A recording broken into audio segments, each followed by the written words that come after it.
like old times. Ready to get back to work? I thought you'd never ask. Hey everyone, Daniel Kaiser here in Montreal, and I'm talking science of games. And today we've got GLaDOS here from WAC, which is a consulting group, talking all about video games. And I want to talk to you today about artificial intelligence. We see characters like Cortana from Halo or Claptrap from Borderlands that are these sentient beings that kind of inform us, and they're a lot of fun along the way. But let's talk about where we're at currently with artificial intelligence and what it's going to take to get to that point. There's a terminus on the far side of the complex. We can portal to the planet's core from there. Today, artificial intelligence is sort of divided in many different aspects. Basically, we have some symbolic AI, which has to do with logic, which has to do with planning and inference, and it's sort of like a very hard, like human-made. You have to control everything and make all the rules and basically build a system from scratch. Then we have this sub-symbolic field of AI, which is sort of getting a lot of interest. Modern interest, well, the interest in 90s and 2000s, which is basically stuff like neural networks or genetic algorithms, which are, with those two things, are based on biology. It's biological-based artificial intelligence. Chief, really, I'm fine. In 2000, there has been an increase in research of statistical-based AIs, which are basically built on huge data sets, which we give the AI algorithm to analyze it, to infer it, and to draw conclusions from it. You are kidding me. It's very difficult to control such a device because we just have the input, the network learns stuff, and the network behaves like we trained it to behave. And also depends on a lot of human interference of parameters as well. So this thing which we don't understand, we have to put some parameters and guess basically how you want to control it. And that's why in the modern days, like statistical approach is much widely used, much more controllable, much more powerful, let's say. Programming information and emotion are two totally different things, but I think humans have always had this fantasy of, you know, these beings like Cortana that we could interact with and actually have a conversation that is not going to be just information, actually carry through with some emotion. Are we anywhere near that?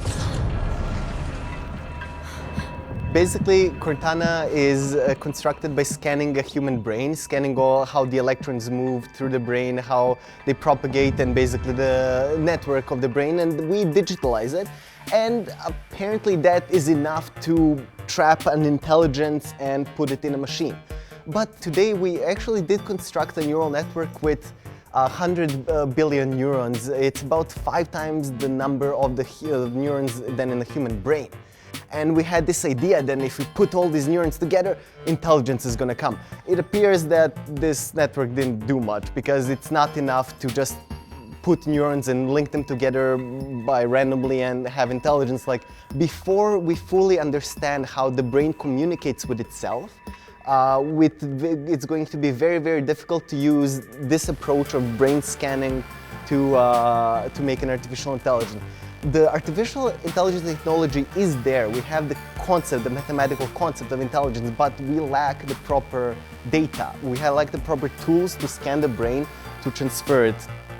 The other approach, which games like Deus Ex created, the artificial intelligence in Deus Ex or Fallout series or GLaDOS in Portal 2 are constructed by people, by mathematicians, by scientists from scratch. Oh, thank God, you're all right. The GLaDOS in Portal 2 has a module for morality, has a module for communication, also is a collection of modules for aggression, and when you take out a certain module, the AI stops to behave properly. No. And that is more close to what sort of we have today. Look, we both said a lot of things that you're going to regret. But I think we can put our differences behind us. For science, you monster. We do need to add some human element to this artificial intelligence, and that is the hard part.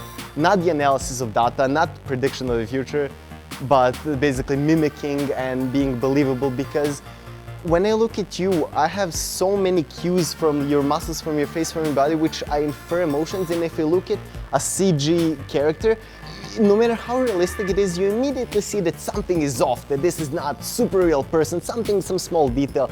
Human body, human brain is exceptionally optimized to process facial expressions and appearances of other human beings in order to get more information about them. I am not easily repulsed. Well, it's fascinating stuff, and I feel more intelligent for having spoken with you about it, so thanks so much. And for the latest on science of games, you can head online to GameTrailers.com. Just go. It's been fun. Don't come back.